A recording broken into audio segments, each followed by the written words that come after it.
Hello, today's video is part of a series of interviews I'm doing to help publicize the 2022 conference of the Committee for Skeptical Inquiry. The conference is known as CSICon, and it will take place, like you can see on the screen here, in Las Vegas from October 20th to the 23rd. And along with his partner Teller, Penn Jillette is one of the guests scheduled to appear at CSICon this year, and I'm happy to be able to talk with him now. Thanks for agreeing to do this. Thanks for asking me. For any viewers who do not know who you are or Teller, let me read excerpts from the CSICon intro. Penn and Teller are perhaps magic's most legendary duo. In their humble beginnings, they were busking, I'll have to ask you about that, on the streets of Philadelphia. Today, they're the longest running and one of the most beloved residential headline acts in Las Vegas history. It goes on and on and on. Talks about your show, bullshit, talks about you having stars on the Hall of Fame, amazingly, and you have invented your own very distinct niche in comedy. So welcome. Well, thanks for having me. So what's the busking word? You don't know what the word busking means? I have never seen that. Oh, it's street performing. Okay, so this is like people who put out, like somebody's playing guitar, they'll put out the guitar case and people will, Yeah. There's the way we did it was a bit more lucrative, but yeah, that's the idea. And it's an English word that's been picked up more and more. When I was doing it in early 70s, mid 70s, it was called street performing, but now busking seems to have taken over. It's actually a better term. Interesting. Yeah, no, never came across it. So at this conference, the schedule says that you and Teller will be participating in a conversation with Julia Sweeney to discuss. Oh, really? I didn't know that. No, please tell me that's a joke.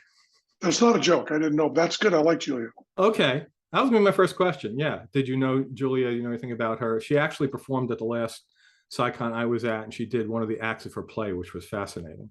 Yeah, she's great. I spent time with her, years and years and years ago, 30 years ago, I guess. But I haven't seen her much since. A few comedy festivals here and there. So to put on your schedule, that's on Saturday at 4:00. So it says both you and Teller will be participating. So some people think Teller cannot speak. Are public performances outside of doing the magic where you're both talking rare? Yeah, pretty rare. We don't like to have Teller talking whenever I'm on stage or near him. That's kind of the rule of thumb, but we break that rarely, but we break it. And Teller's, very articulate and lectures on his own and does all sorts of stuff.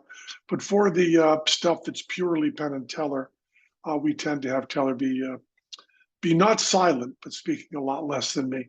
Although I guess you could also say the suits enter into the decision. So I don't imagine we'll be in the working suits. So it's a little bit more casual. So Teller will talk. So Piff the Magic Dragon will be performing at CSICon for the attendees. It'll be in his theater Friday at 4:00, by the way, people. I interviewed him in advance of his appearance last CSICon, and you came up quite a few times. So I wanted to ask you about that. Piff's one of my closest friends. I love him. And we're very, very close. And we do a show called Piff and Pop's Magic Shop, which means I have a matching dragon suit to Piff and I play his father. Oh my, that's what he said that back then when I interviewed him, said they were going to do he was shooting a special and you were going to play his father. And I was wondering if you were in a dragon costume. Yeah, you can go and see it on YouTube. If you just look up Piff the Magic Dragon, there's a whole special called Reptile Dysfunction. And I'm through about half of that. And Piff and I have a fabulous time. I went on stage with him to do, I think I went on to do 10 minutes and I think we did 40. So he also told me that he performed at your 60th birthday party doing gospel magic, and that blew people away. And that proved to people he was genuine magic dragon, because if he got away with gospel magic at your event. So well, there's nothing I love. Piff started out, his father's a evangelical minister in England. And Piff started out as a clown for Christ. He did gospel magic when he was high school age, junior high age, I guess. And there's nothing I love more than gospel magic. I really enjoy overextended metaphors. And I really enjoy the absolute truth of gospel magic because they talk about miracles and then do what's clearly tricks, which I think sums up all of Christianity kind of beautifully. The overextended metaphors are wonderful. This is our relationship with Christ, this rope, and then we cut it, which is what the devil did, and then through Jesus Christ we restore it. But through Jesus Christ we don't restore it. Through a trick we restore it, and it's what's make so. Piff actually did parts of his gospel magic show from when he was a child, and I just loved it. He had the silks with pictures of Jesus on it, and he had cross props and everything else. As a matter of fact, Piff and I have been thinking of doing reviews of gospel magic on YouTube because there was a whole market for gospel magic. There are many, many magicians, probably as many as work professionally, who do nothing but gospel magic. They just play churches and youth groups and do nothing but these incredibly strained, overextended metaphors about Jesus. And not having grown up in that environment, I had never heard the term until Piff mentioned it to me. Amazing. Yeah. Well, there you can find whole books on gospel magic, and you'll find a whole club of clowns for Christ and jugglers for Christ in gospel magic. It's a nutty alien subculture. So the first time I attended CSICon was 2017. I flew in a day early on a Wednesday just so we could see your show without conflicting with the CSICon events. I organized a bunch of skeptics, and we all went. And this year, you're not showing. I looked at the schedule. You're not showing on Wednesday, but you're there from the 20th to the 25th, so people going to the con can, get tickets to your show without a problem interfering with the convention. One of the most memorable illusions I saw was when the elephant, scare quotes, disappeared from the stage, surrounded by the audience members. That was amazing. Do you still do that one? We had stopped doing it because of COVID, and we are just putting it back in because it's one of our favorite things. First of all, we've never done it on television. We've never done it on the road, so you can only see it live and in Vegas, and I really like that. Second of all, it's a motherfucker of a trick. And that is, I believe it's very, very funny, but also the actual trick, fools magicians. It's a wicked hard trick. So you keep saying a trick. I can't imagine how you did that. So therefore, it must be real magic, and you have paranormal powers that you're hiding, right? Have you ever heard that before, Ben? Well, we did seances in the 80s, very few of them in people's homes. And the rules for it were that you had to hire us and have 12 friends for the seance, all of whom were atheists and all of whom were skeptic. That was the rule for it. And then we came in and said that everything we were going to be doing was going to be tricks. But if anybody busted us, the show was over. So you had to pretend it was real. So if you flipped a light switch on when we were working, or you grabbed our hands, or you did something, we would say, well, at that point, you'll prove it's a trick, which we already know, and we'll just go home. So act like it's real all the way through, but it's all fake. And we would finish that for people who were supposedly screened as being atheist and skeptic. And we were like Randy before us, like Houdini before us.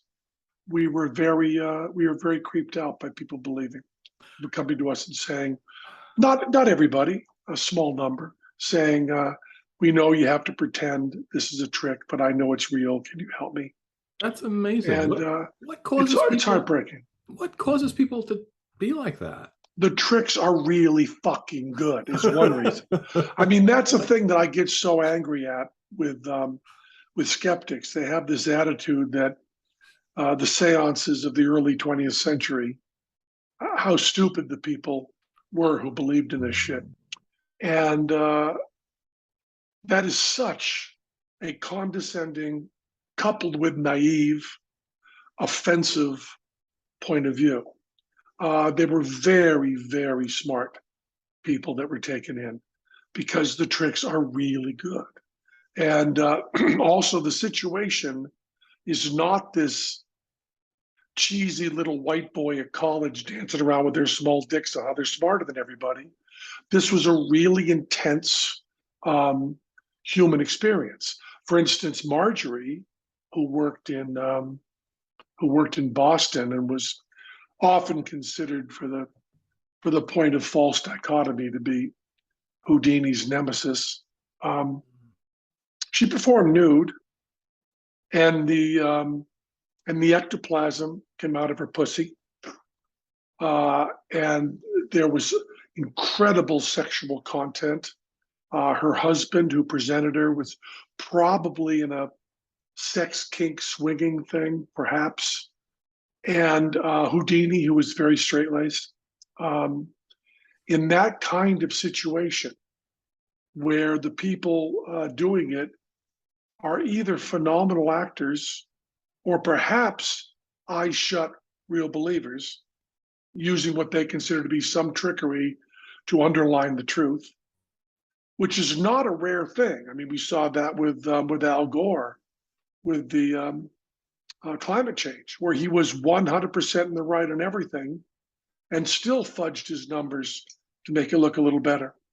The true believer who uses a little bit of trickery to convince is very, very dangerous.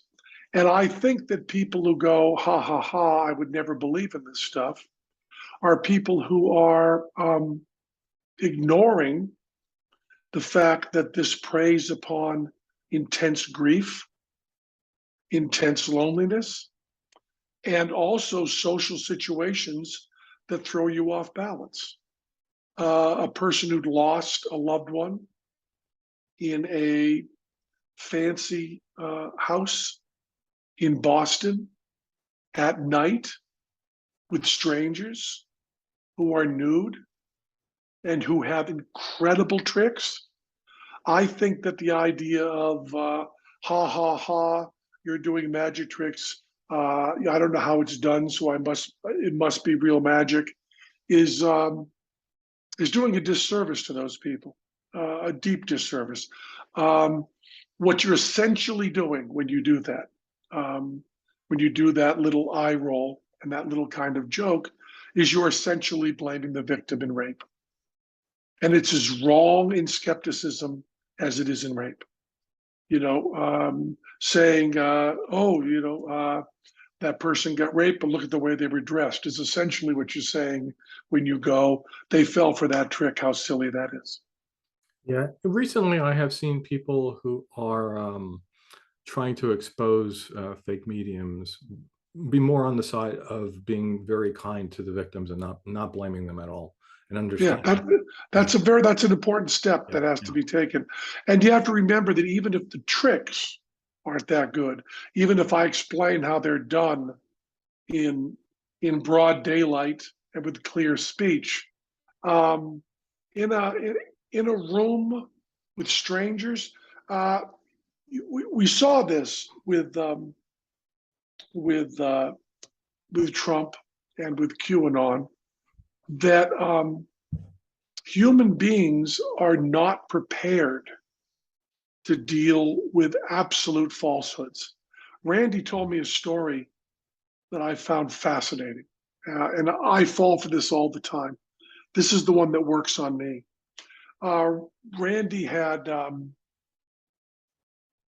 read some stuff coming out of TM that their little town, wherever it was in Iowa or something, I don't remember.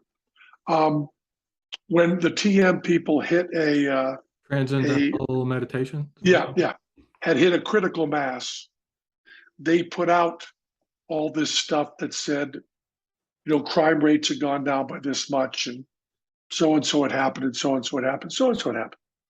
They put out that information, and Randy wanted to explain that. So Randy talked to statisticians and talked to looked at the numbers over and over, and tried grasping to find ways that something else could explain the lower crime rate, right? You're bringing in an influx of maybe higher income people, or maybe it's a regular yearly fluctuation. But he worked on that for a long time. And then just to try to get flavor for the article he was writing, he called the sheriff of the town to say, I'm trying to figure out why these crime rates went down. To which the sheriff responded, they didn't. They didn't. And that is something I fall for all the time, trying to understand why, when someone gives data, how this data could be interpreted in a different way that explains it. And what I'm never ready for, still, is I'm never ready for this data is false. You know, the first thing you should check is when you're saying, well, explain these numbers, is first to say, are those numbers real? I often forget that step. And I think with the QAnon stuff, you know, and with Donald Trump, my mind, Daniel Kahneman, Daniel Kahneman, the Nobel Prize winning economist who wrote the book Thinking Fast and Slow. He has this wonderful thing that he does when talking to people, which I think is the backbone of compassion, of understanding, of empathy, is what would make that true. Okay, when someone says something to you that you don't agree with, or someone has data you don't agree with, you ask, what could make that true? And it's an incredibly powerful exercise, but also very, very dangerous. You know, when Trump started spouting things that were not true, I found myself talking about me now. I'm not talking about stupid people, or perhaps I am talking about stupid people when I'm talking about me. Talked about his crowds being bigger than Obama's, right? My mind reeled to say, well, maybe he means it in a concentrated area. Maybe he means it. And it was very hard for me to say, that's simply not true. And when we work in a life that's filled with trust, I mean, every stoplight is filled with trust. You know, every interaction with a barista is that they will not poison you. You know, every interaction day to day is based on trust, and it's rarely violated, very rarely. When that does come along, it's incredibly powerful, incredibly powerful. And there's this kind of trope in magic that magic exploits these mistakes in human thinking. And that is such an offensive lie. Magic does not exploit defects in human thinking. Magic exploits the very greatest things in human thinking. Some of the most important shortcuts and ability to think you could possibly have. When I have something in this hand and I place it in this hand, and you believe it's going into that hand, that is not exploiting a fault of your thinking that why didn't you think I was holding it back in my hand and doing a pass? It's because if you questioned that retention of the object every time it happened, you would be paralyzed. Right. Our brains completely. are full of shortcuts and heuristics because you couldn't function otherwise. Right. Right. So it's not exploiting the bad, it's exploiting the very, very good. And with skepticism, you really do hit a wall when you're dealing with what's happening now, because I don't know if you read the what's the guy's name, Frankfurt or something, Dr. Frankfurt, who wrote the book on bullshit. He's a philosopher, professor. It's a brilliant book. It's very, very short. It's called On Bullshit. And he makes a very important conceptual distinction between lies and bullshit. A lie has respect for the truth, in that it's aware of the truth and saying the opposite, negating it. Whereas bullshit has no respect for the truth whatsoever. I know Donald Trump, not well, but I know him. Yeah, I watched the Apprentice season that you were on. I spent a lot of time with him. 2 tours of duty, and I knew him before that. And I don't believe he's lying. Hardly ever. I think there are rare cases where he's lying. My definition of lying, he's not. He's just believing what he says as he says it. Oh, and of yeah, course, yeah. this is a quality of that we celebrate in actors, and certainly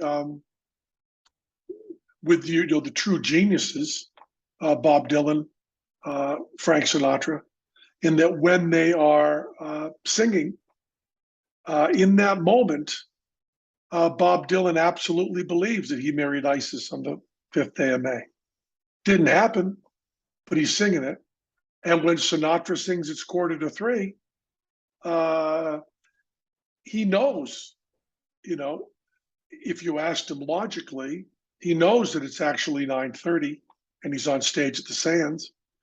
But in that moment, that belief is the backbone of art. When that art spills into politics, it becomes breathtakingly dangerous. Yeah, like it doesn't make a difference really if somebody knows they're lying or they're, to use the term, bullshit. No difference whatsoever. Right, no right. difference whatsoever. To the outcome, right? Yeah. So, and also no difference to the morality either, I don't think. So, hey, bullshit. Let's talk about your show. Yeah. So, let's see. For people who don't know, I don't know how that could be, but it's perhaps the closest perceived connection to your work in skepticism. It ran from 2003 to 10 for 89 episodes. I looked this up. Topics included a wide variety from many areas like paranormal, political, health, social, medical, and just grabbing some of the titles at random: Talking to the Dead, The War on Drugs, Alien Abductions, Boy Scouts, Creationism, Ghostbusters, Circumcision, Gun Control, Environmental Hysteria, Teen Sex, Profanity, Vaccinations, and Hair. So some of the subjects seem a little controversial. Let me ask about the most controversial: hair. Like what? I didn't see that episode. What was that? When you're doing a show, there's always a balance. You have to figure out when you can keep it funny, when you can keep it entertaining, and you also have to consider budget. So if you spend a shit ton of money flying around the country interviewing creationists, you've got to find some stuff to do that's just in the studio. Although hair ends up being one that is not quite as silly as you thought. I mean, 2 of the heaviest we did, cheerleading. I saw that one. Yeah, I told like friends who had kids in cheerleading I wanted to watch it. Yeah, that seems like one, and that was a crazy one because that was one where I was so wrong. That season, I was hell-bent on election to do vaccines, and Showtime would not let me do vaccines. They said vaccines were not interesting, vaccines would not be visual. I said, I promise you, I will have a topless woman with larger breasts than Jenny McCarthy giving the real science. I promise you there will be big tits. I promise you that. I said, and I promise you there'll be comedy, but we have to do vaccines. And of course, the way the show is structured, that had to be inside out, right? It had to be the bullshit of anti-vaxxing. Right. Because the wording has to fit the premise. And they said, no, we want you to do cheerleading. And I said, I don't want to do fucking cheerleading. And they said, we'll make a deal with you. If you do cheerleading, you can do vaccines. And we made that deal and then found out we were totally wrong. I also believe they were totally wrong. I didn't believe they knew there was as much interesting on cheerleading as there was when our researchers got to it. But it ended up being, those end up being 2 of our best shows, which shows you something about conflict. Hair, of course, you end up with all the scams for hair growth that don't work. Ah, Um, and you also end up with judgmental things and stuff like that. So that ended up being good. It ended up being, we intended to do a couple of shows, if not a whole season, on the bullshit of bullshit, which we intended to do ones ripping ourselves apart, saying, who the fuck are these? I mean, Penn Jillette barely finished high school. He finished high school on a plea bargain. His only higher education is clown college. Teller did finish college in the classics, Latin and Greek. No scientific background, either one of them. No math background, in either one of them. No political background, in either one of them. They are totally ignorant and unsuited to do this show. Then we're going to go through each show and point out the mistakes that we made and turn the researchers as brutally as we could on ourselves. What happened was there was a negotiation. Another network came in to have us do another show. There was a very strong financial incentive to move.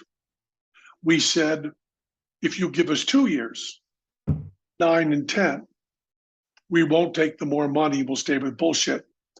But with one season, we'll go with the new one. We played hardball.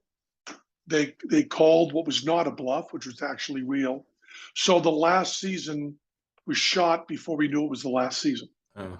So we never got to do the bullshit of bullshit. But I'd still love to.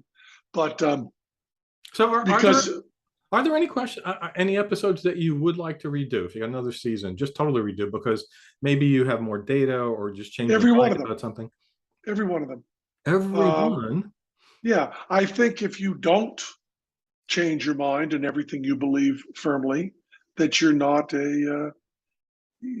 living life properly. As Bob Dylan, the Bard of Minnesota, sang so beautifully, "He who's not busy being born is busy dying." Mm. So which episodes got you the most hate mail? This will surprise you. Uh, Hair. the only one that had the only one that had actual threats and police were called was the chiropractic. Yeah, that surprises me. Chiropractic and 9/11 truthers. Well, that one doesn't surprise me. 9/11 truthers were brutal. 9/11 truthers called and threatened our prop guy, the prop guy. And it was really, really funny because one night at our show, I came out afterwards and this very attractive woman was waiting around to talk to me. And so I was eager to talk to her. And she came over and said she was a chiropractor and she ran this big chiropractic organization and that 60 of them had come to the show that night in order to, bust us on chiropractic. Now, the live show had nothing on it in chiropractic, not a syllable about it, just because we didn't have a magic trick about chiropractic. So she then explained that they were boycotting Penn and Teller, and I said, I think you don't understand the word boycott because you've bought 60 tickets to our show that would have been sold otherwise. So what you've actually done is you put pressure on us to do more stuff against chiropractic so we sell more tickets to you. The economic pressure is, I think, the exact reverse of what you want. But chiropractic wrote a lot of nasty letters. We also got, not surprisingly, the show we did in the Vatican was completely disappeared. Showtime pulled it. It was not on the DVDs. It's hard to even find. Okay, yeah, I looked through the list. I don't remember seeing that. Yeah, I it might have had missed it, one. but I don't see that even named anywhere. Interesting. Yeah, it has one of the best jokes in it I ever delivered, which I did not write, but I got to deliver it. I said, "Here's the Pope. He's the one who put athole in Catholic." we attacked Mother Teresa. We had Hitch. Christopher Hitchens was on. It was a really, really hard show. And this there's this nut who may be dead now. I don't know. William something. I blanked on his name, which is a blessing from God. But he is You the heard one. that from Penn, a blessing from God. He is the one that he ran the Catholic League. Bill Donahue. He ran the Catholic League, which the Catholic League would lead you to believe there were a bunch of people. It was actually, as far as I could tell, him and his wife in his basement. And he sent complaint letters.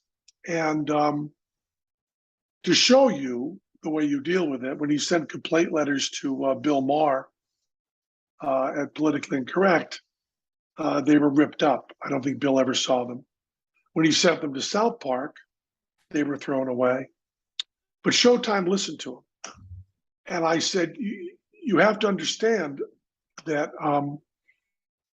when you listen at all, it doesn't placate them. You know, it does not placate people who are zealots like this. And we certainly saw that with the abortion issue. If you say we will extend the number of weeks or reduce the number of weeks that abortion is allowed, that won't placate them. That will move them further towards no exceptions for rape and incest. All right, so you have time for one more topic? I want to talk about Randy a little bit. Okay, so you might not know this since they didn't tell you. You were speaking at the conference with Julia Sweeney. One of the scheduled events is an homage to James Randi. That's Saturday at 11 o'clock. And basically, they're going to have people who knew him well, including Davey and Davey's going to be there. Good. Yeah, Massimo Polidoro. And there's 5 people in all. They're going to be there, and they're going to show clips from An Honest Liar, the documentary about his life, and discuss it, in real time. So, how much influence did Randy have in your life? And I think you were in the documentary, right? Yes, which is why I didn't see it. I believe I'm in it. Yeah. Outside of my family, no one more important in my life. Randy is everything. If it weren't for Randy, there would not be Penn and Teller. If it weren't for Randy, there would not be Penn, as you know him, as you talk to him. Randy is I'm saying is, and I'm going to keep with is. Randy is a guiding force of my life. Randy's my moral compass. Randy's my hero. Randy's my love. I love Randy completely, absolutely, and those are the last words I said to him, and the last words he said to me. Wow. Okay, let's end it there. That's fantastic. Thank you again for your time today, Penn. Well, thank you. It was great to talk to you, and I look forward to maybe seeing you in real life at the conference. Good. Hope so. Okay.